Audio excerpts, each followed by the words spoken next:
Geralt carries a large bucket of water towards the now smoldering remains of Mina's house and dumps the contents onto the wooden structure, smothering the remaining flames.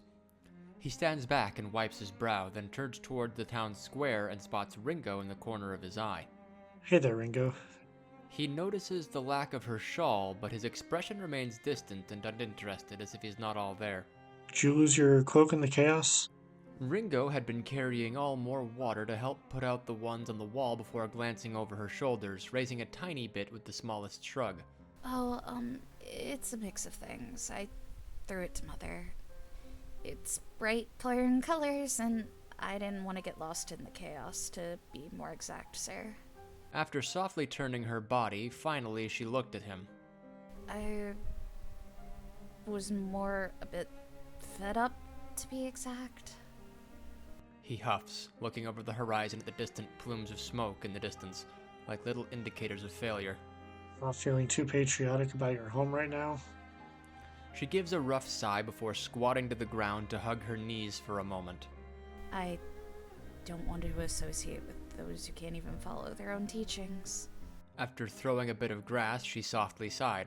It's hard to witness it firsthand, though. I mean, what you said on the battlefield really brought to light our situation and kind of made me realize some things. Why hide what I'm ashamed of when it hinders me in a fight? She held out her hands a bit, showing her marks that had a bit of darkening at her fingertips. Branded and branded. Geralt pauses for a moment, then turns to face Ringo.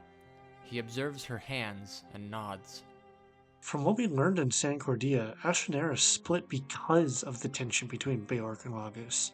They actively teach that in their pantheon to the public, but He looks around at the scorched roads and buildings.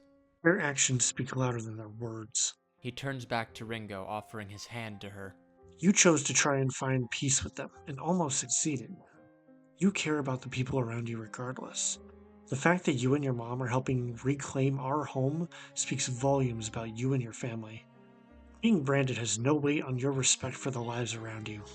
Her eyes shifted to his hand for a moment before they shiver almost in her head. Softly, she eventually reaches for his hand. The stars have always told me I'd find people who would accept my situation.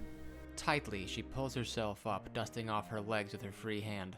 You, sir, changed fate in a simple instant. Fearless and bold. I see why eyes trusted you. He gives a weak half smile and shrugs. Those are kind words. And I wouldn't know anything about changing fate. He spots the bound thief where he left him. His face falls to a grimace. I hope I can repay his trust. Ringo gives a moment before putting both of her hands on his. I hope so as well. I hope you can give me a chance to trust me, too. Please do forgive my childish joke about the horse. She gave a small tilt of her head. I owe you that much. Geralt is caught off guard and looks at her, his stern expression broken for a moment. Hey, I never distrusted you. Your plans are creative, and you don't give up easily. Just make sure everyone's on the same page. He sighs, then gives a genuine smile for the first time in this conversation. As for the dancing horse, we'll see. He gestures to the bound thief. Right now we have a job to do. Mind helping me drag him back to the Colosseum? We need to meet up with the others and check in with Frigga. The two grab the thief and make their way to the others.